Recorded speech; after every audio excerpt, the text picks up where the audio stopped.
शिक्षण हे पवित्र मंदिर मानलं जातं, पण नाशिकच्या मालेगाव तालुक्यात याच मंदिराला काळीमा फासणारी घटना घडली आहे। मालेगावच्या हिसवाळ जिल्हा परिषद शाळेत पोषण आहाराच्या जेवणात अळ्या आणि किडे आढळल्याची तक्रार करणं विद्यार्थ्यांना चांगलंच महागात पडलंय। अन्नातील घाणीबद्दल बोलणाऱ्या चिमुकल्यांना शिक्षकांनी चक्क बेदम मारहाण केल्याचा धक्कादायक प्रकार समोर आलाय। या घटनेमुळे संपूर्ण जिल्ह्यात खळबळ उडाली असून पालकांमध्ये तीव्र संतापाची लाट आहे। नाशिक जिल्ह्याला शिक्षणाचं माहेरघर म्हटलं जातं, पण मालेगाव तालुक्यातील हिसवाळ येथील जिल्हा परिषद शाळेतून जी बातमी समोर आली आहे ती पाहून कुणीही अवाक होईल। दररोजप्रमाणे शाळेत मध्यान्ह भोजनाची सुट्टी झाली। चिमुकले विद्यार्थी पोट भरण्यासाठी जेवायला बसले, पण ताटात जेवण वाढल्यानंतर त्यांना जे दिसलं ते पाहून त्यांच्या काळजाचा ठोका चुकला। वरण भातात मेलेले किडे आणि जिवंत अळ्या वळवळत होत्या। घाबरलेल्या विद्यार्थ्यांनी तातडीनं ही बाब शाळेतील शिक्षकांच्या निदर्शनास आणून दिली, पण संतापजनक बाब म्हणजे विद्यार्थ्यांच्या आरोग्याची काळजी घेण्याऐवजी संबंधित शिक्षकानं उद्धटपणा केल्याचा ठपका ठेवत या चिमुकल्यांना छड्यांनी बदलून काढलं।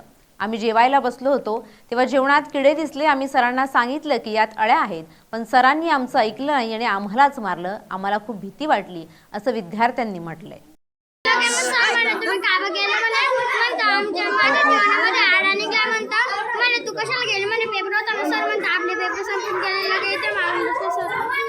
तू बोलवायला आली म्हणून ना, ते आळ्या निघल्या सांगितलं म्हणून ना। हा प्रकार जेव्हा विद्यार्थ्यांच्या घरी पोहोचला तेव्हा पालकांचा संयम सुटला। संतप्त पालकांनी हिसवाळच्या शाळेत धाव घेतली आणि मुख्याध्यापकांना जाब विचारला। मात्र आपली चूक मान्य करण्याऐवजी मुख्याध्यापकांनी उडवाउडवीची उत्तरं देऊन पालकांना टोलवण्याचा प्रयत्न केला। शाळेचा हा बेजबाबदारपणा पाहून पालकांनी थेट राज्याचे मंत्री दादा भुसे आणि आमदार सुहास कांदे यांच्याशी संपर्क साधला। लोकप्रतिनिधींनी चौकशीचं आश्वासन दिलं असलं तरी अद्याप कोणतीही ठोस कारवाई झालेली नाही। हीच मोठी शोकांतिका आहे। आमची मुलं इथे शिकायला येतात की विष खायला? अन्नात अळ्या सापडतात आणि विचारलं तर शिक्षक मुलांना मारतात। आम्ही मंत्र्यांना कळवलंय, पण अजून कुणावरही कारवाई झालेली नाही। जोपर्यंत या नराधम शिक्षकांवर आणि कंत्राटदारांवर कारवाई होत नाही तोपर्यंत आम्ही स्वस्थ बसणार नाही असं पालकांनी म्हटलंय। भेप्शा मारून चव्हाण, राहणार हिसवाळ, तालुका मालेगाव, जिल्हा नाशिक।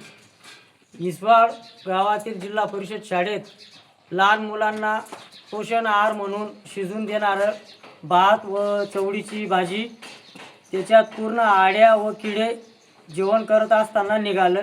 त्याच्यानंतर गावातील लोकांनी शाळेकडे धाव घेतली आणि शाळेत आल्यावर घटनास्थळी वस्तुस्थिती पाहिल्यावर मुख्याध्यापक, शिक्षक आणि गावातील सगळे नागरिक सगळ्यांनी पाहिल्यावर घटनास्थळी सत्य घटना आढळल्यास आम्ही वरिष्ठ शिक्षक मंत्री दादाजी भुसे साहेबांना फोन केला।